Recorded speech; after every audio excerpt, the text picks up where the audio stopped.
citoyenne mondiale. On croit en les jeunes, les communautés qui peuvent donc parler de la maladie et permettre de mobiliser la communauté internationale autour de cette maladie.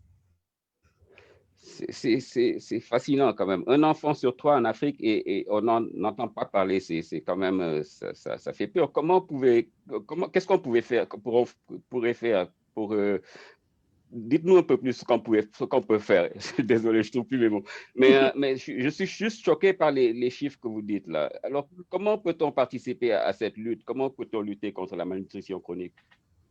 Alors, il y a trois déterminants. Il y a bien sûr la santé, il y a l'eau et l'assainissement, mais il y a surtout les systèmes alimentaires, ce dont on se nourrit. Donc, l'accès pour la femme enceinte et le petit enfant à des fruits, à des légumes et à des aliments d'origine animale, comme des œufs, par exemple, ça permet effectivement, je pense, d'avoir une nutrition meilleure et donc de prévenir la malnutrition chronique, puisque le problème, c'est que les conséquences sont irréversibles. Donc, si on n'arrive pas à la prévenir avant les 2 ans de l'enfant, après, ça va être trop tard. Donc, dans la grossesse, ça passe par ce que la femme mange pendant qu'elle est enceinte, et ensuite par le lait maternel qu'elle transmet lorsqu'elle allait, et ensuite l'alimentation complémentaire entre les 6 mois et les 2 ans de la vie de l'enfant. Pour Unit Life, l'approche donc est basée sur les systèmes alimentaires et veut vraiment également placer la femme au cœur des interventions que Unit Life va financer. Pourquoi? Parce que la femme, la maman, c'est elle qui cultive dans les régions les plus touchées par la malnutrition chronique. La femme est souvent la petite agricultrice et donc va cultiver ce que la famille va manger. En plus, cuisine, ensuite nourrit. Donc, bien évidemment, avoir une approche sur la malnutrition chronique, ça se fait avec la femme. Pas juste pour la femme, mais avec elle. Également, un aspect dont on ne parle pas très souvent, c'est le climat. Par exemple, dans le Sahel, qui est la région africaine la plus touchée par la malnutrition chronique, on a des sécheresses et des inondations. On a des sécheresses presque tous les 3 ans qui dévastent les cultures, et les inondations, maintenant, c'est tous les ans. Et ces événements climatiques extrêmes vont vraiment venir détruire les céréales, les aliments qui sont cultivés par les petites paysannes. Donc, c'est important également dans l'approche qu'on prend de prendre en compte l'aspect climat et de trouver des approches innovantes qui vont permettre d'avoir des aliments nutritifs, mais également de travailler également sur le climat. Voilà un peu ce qu'on peut faire. Au niveau global, juste un dernier point, on ne parle pas juste de l'enfant, on parle de même l'aspect au niveau de la société, parce que dans certains pays, notamment, on a calculé le coût que cette maladie engrange et on va jusqu'à près de 16,5% de la richesse que le pays produit. Donc, pour la société tout entière, y compris nos entreprises, c'est vraiment important que ce sujet soit pris en main maintenant.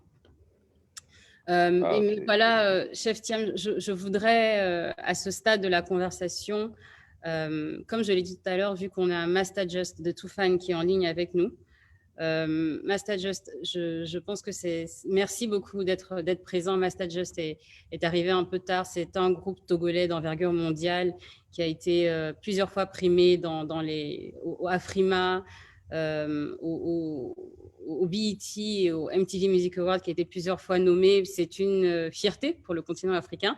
Et en plus, ça fait partie des artistes qui travaillent notamment sur l'enfance. Donc, Master Just, merci. Et est-ce que vous pouvez nous dire quelques mots, notamment, sur ce que vous faites, vous, à votre niveau, au Togo, sur la question de l'enfance? Merci Asia, merci à Chef Thiam, merci à tous de me permettre quand même d'intervenir sur ce plateau. Nous sommes ambassadeurs de l'UNICEF et bien avant, nous étions messagers pour le lavage de mains. Et avec l'UNICEF, nous avons effectué pas mal de voyages au cours des différentes campagnes à l'intérieur du pays. Et au cours de nos différentes activités, on se rend compte au fait que la mission, ou ce pourquoi nous sommes venus, se transforme en mission double. C'est-à-dire apporter d'abord du réconfort à ces enfants que nous allons visiter dans les villages et aussi eux aussi leur procurer du plaisir. Et c'est toute une aventure, hein. C'est que du bonheur quand vous voyez ces enfants chanter, danser, ils chantent même les tests, hein, tout ce que nous faisons à la télé, ils les reproduisent. Et ça, c'est que du bonheur pour nous. Et on se dit, pour nous, c'est quand même un devoir, voilà, d'apporter la lumière, voilà, sur les difficultés de ces enfants dans ces zones. Et voilà, quoi. Il y a ce dont on parle aujourd'hui, la malnutrition chronique, qui se fait ressentir sur le terrain. Vous savez, au Togo, les chiffres ne sont pas très bons, comme vous l'avez dit tantôt, tout à l'heure, qu'un enfant sur trois, voilà, sur trois quand même souffre de cette maladie. En Afrique, je pense que le taux tourne autour de 30%. C'est vrai qu'au Togo, il est en baisse, mais il y a encore beaucoup de malades, et c'est surtout dans les zones rurales. Pourquoi? Vous savez, en Afrique, les populations sont concentrées dans les villes, dans les capitales. Et ceux qui sont dans les capitales, dans les villes, ont accès à presque tout, et surtout aux centres sanitaires. Les enfants qui sont dans les contrées reculées, c'est-à-dire dans les villages, et tout ça, n'ont pas cette chance. Au moins, ceux qui sont en ville ont cette chance de croiser un médecin qui pourra peut-être leur dire que, voilà, qui pourra dire aux parents que voilà, votre enfant souffre de malnutrition, et là, on pourra quand même sauver cet enfant. On pourra faire quelque chose pour ces enfants. Et les enfants qui sont éloignés de nous, un peu dans les villages reculés, n'ont pas vraiment cette chance. Et je pense quand même qu'il est important, voilà, pour nous, et c'est notre mission d'ailleurs, d'apporter, comme je l'ai dit au départ, la lumière sur ce sujet et surtout, mettre un accent sur la bonne alimentation. Voilà. C'est vrai, merci beaucoup pour ce témoignage. C'est vrai qu'on ne l'a pas mentionné et vous touchez à un point vraiment clé, c'est que les zones rurales, bien évidemment, sont beaucoup plus touchées que les zones urbaines par la maladie. Merci pour ce témoignage. On va passer au quiz maintenant. Donc, comme je l'ai expliqué tout à l'heure, si vous voulez voter et avoir une chance de gagner un cours de cuisine avec Chef Thiam, il faudra voter via le lien Zoom. Une seconde,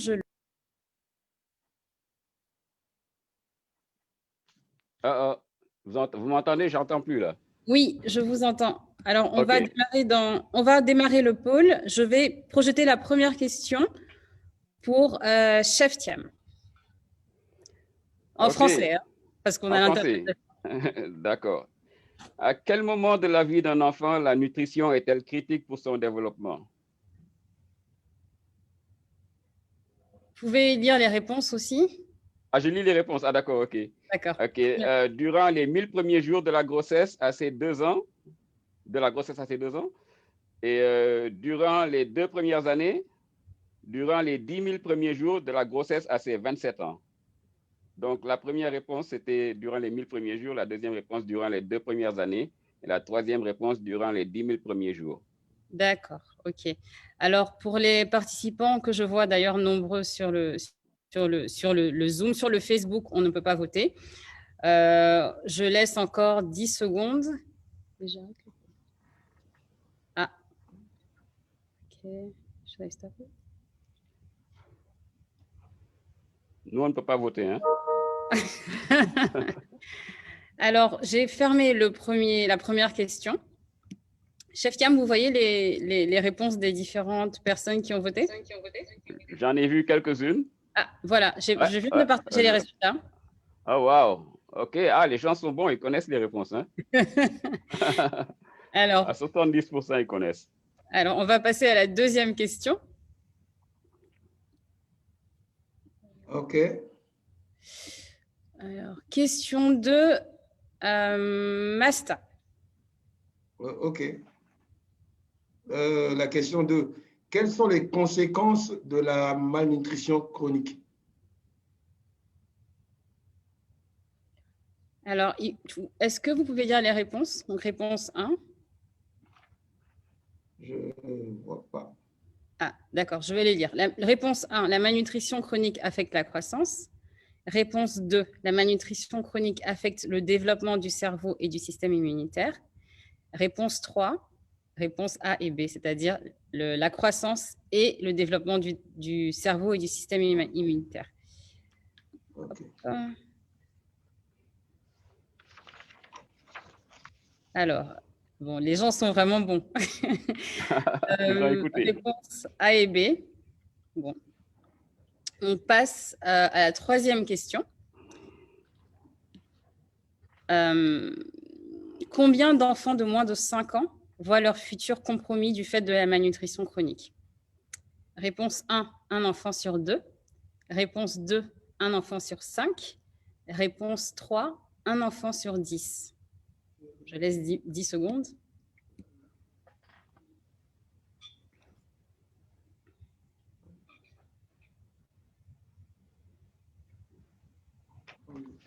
Hop. Alors, réponse, bon, 83% des personnes ont trouvé un enfant sur 5 dans le monde. Question 4 pour Chef Thiam. Oui. D'accord. Donc, parmi les options suivantes, lesquelles peuvent être utilisées pour lutter contre la malnutrition chronique? Réponse 1, améliorer la qualité du régime alimentaire d'un enfant. Réponse 2, soutenir les femmes agricultrices. Réponse 3, réponse 1 et 2. Ah, réponse 3, réponse 1 et 2, ouais.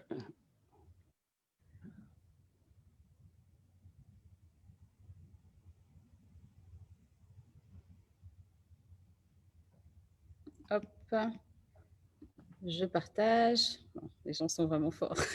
OK. Oh, wow, La réponse a été trouvée. Dernière question. Hop, pour Masta. OK, la question. Comment s'appelle l'entreprise que Chef Thiam a cofondée pour promouvoir le fonio? OK, là je vois les réponses. Réponse 1. Réponse A, Yolele. Réponse B, Yolala. Et réponse 3, Unique Life.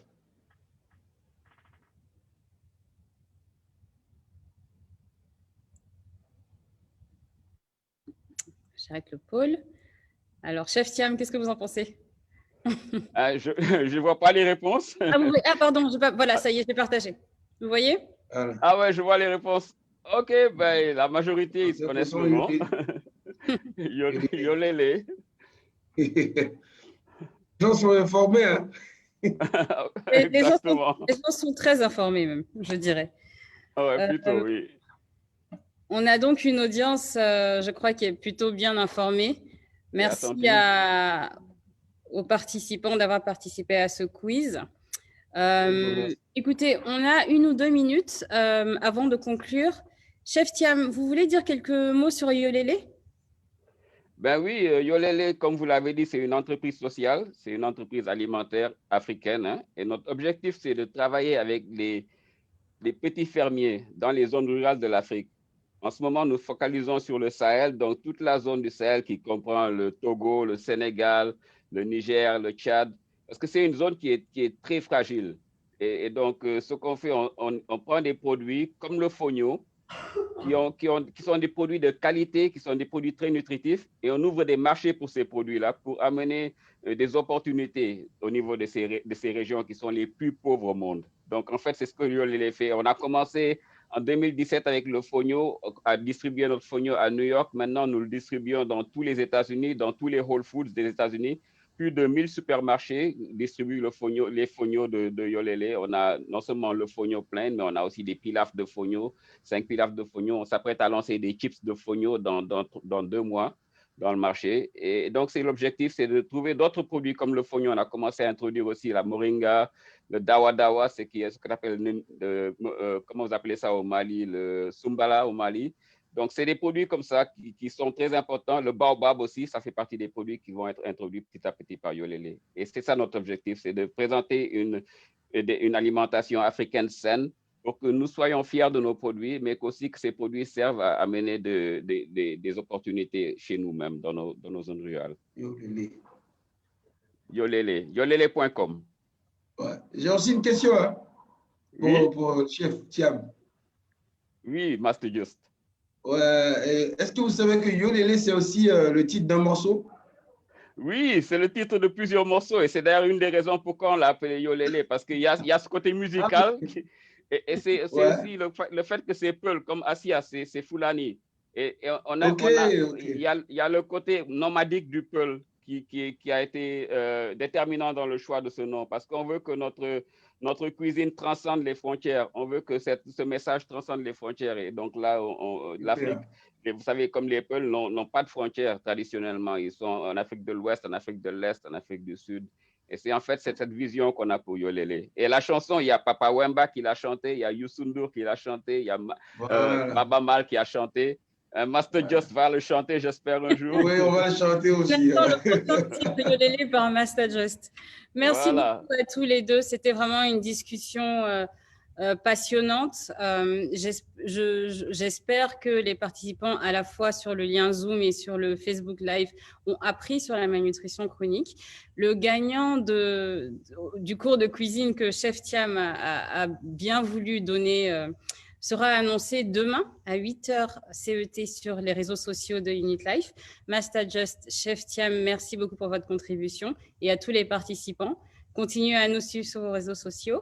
Parlez de la malnutrition chronique autour de vous. Il en va de tout un chacun, il en va de nous, Africains également, de faire changer les choses. Rejoignez le mouvement. À très bientôt. Merci. Au revoir. Au revoir. Merci. Merci.